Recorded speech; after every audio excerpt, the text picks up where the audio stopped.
সম্মানিত সভাপতি, সম্মানিত উলামায়ে কেরাম, সম্মানিত বিশেষ অতিথিবৃন্দ, মুরব্বিয়ানে আযম, প্রিয় যুবক ভাইরা, স্নেহের ছোট ভাইরা, পর্দানিশীন শ্রদ্ধেয় মা ও বোনেরা, আল্লাহ রব্বুল আলামিনের অসংখ্য অগণিত শুকরিয়া যে মহান রব্বুল আলামিন আপনাকে আমাকে কোরআন সুন্নাহ থেকে কিছু কথা বলবার এবং শুনবার ব্যবস্থা করেছেন।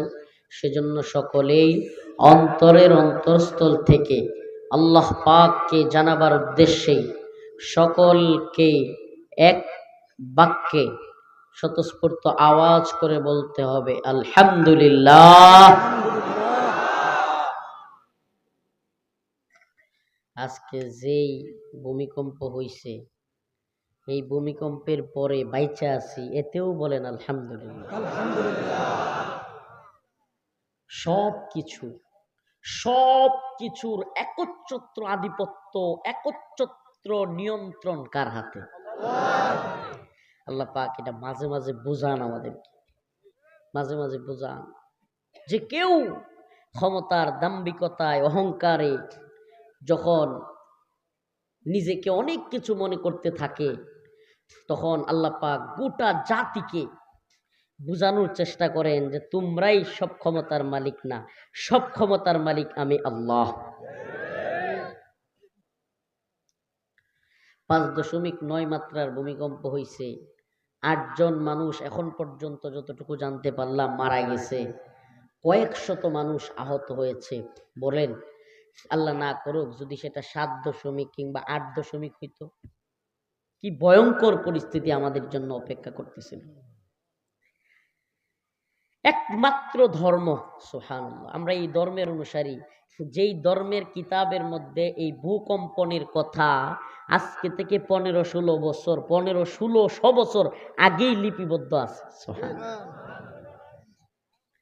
অন্য কোন ধর্মের কোন গ্রন্থের মধ্যে এত সুন্দর নিপুণভাবে সুন্দরভাবে পৃথিবী কম্পিত হবে, মাটি ফেটে যাবে কিংবা চূর্ণ বিচূর্ণ হয়ে যাবে, এগুলো এইভাবে লিপিবদ্ধ নাই। আজকের অবস্থাটা গ্রাম অঞ্চলে যারা আছেন এরা এতটা বুঝবেন না, যাদের বড় বিল্ডিং এ ছিলেন না এরা এতটা হয়তো বুঝবেন না। যেমন আমার মতো কেউ যদি থাকে, রাত্রে প্রোগ্রাম করে শুইতে শুইতেই 2টা-2:30 বাজে, ফজরের নামাজ পড়ে আবার ঘুমাইলে 12টা-1টা বাজা যায়, নামাজের আগ দিয়া উঠি, এই ধর্মের লোক থাকলে তো সোজা গিরে পাইবেন না। আমার আহলিয়া ডাইকা তুলছে, ডাইকা তোলার পরে করে ডাকছি, কই উঠো। আমি কিছু কি হয়েছে? অনেক বড় ভূমিকম্প হয়েছে। আমি 12টায় ঘুম থেকে উইটা পরে বুঝতে পারছি নিউজ টিউজ দেখা, বলতেই পারি না। তো এরকম যারা ঘুমাইছে হয়তো বলতে পারবে না। বিশেষ করে বৃহস্পতিবারে, যেহেতু শুক্রবারে থাকে না, অনেকে অফিস আদালত করে, এরাও দিনের বেলায় সকালবেলায় ঘুমায়। কিন্তু যারা বিল্ডিং এ ছিল কিংবা ওইটা বুঝতে পারছে, আজকের কম্পন সজাগ পাইছেন, খবর পাইছেন কিংবা কম্পনে দৌড়াদৌড়ি করছেন, এরকম কে কে আছেন একটু হাত তুলেন। হায় হায়, অনেক মানুষ, হাত নামান। কি ভয়াবহ কম্পন ছিল না? চিন্তা করছে আরেকটু বাইরে যদি যায়, 20 সেকেন্ড হয়েছে, এটা যদি 20 মিনিট হয়, কিছুই থাকবে? তাইলে এই যে সামনে যারা এমপি হওয়ার চিন্তা করতেছে, এগুলো এমপি হওয়া কই যাইব? যারা মন্ত্রী হওয়ার ইচ্ছা করতেছে আর মন্ত্রী হওয়া কই যাইব? হায় হায়, যে চিন্তা করতেছে আগামী ইলেকশনে চেয়ারম্যান হবে, তার কি হায় হায়, সে তো ওই ফাটলের ভিতরে ঢুকে যাবে।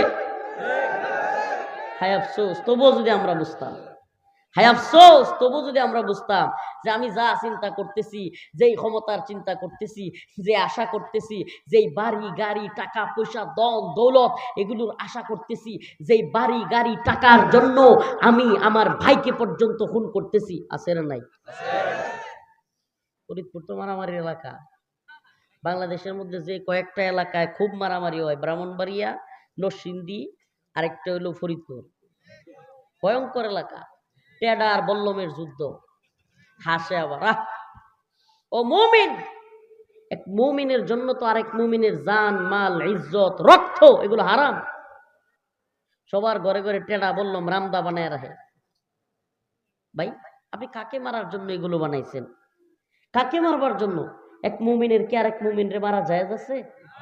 যদি বলেন যে যদি ডাকাতি হয় কিংবা কোনো লোক আমাকে আক্রমণ করে কিংবা কোনো লোক আমার উপর জুলুম করে প্রতিহত করবার জন্য, কোনো কাফের মুশরিক আমাদের দেশ দখল করতে চায় প্রতিহত করবার জন্য, তাইলে জায়েজ হইতে পারে।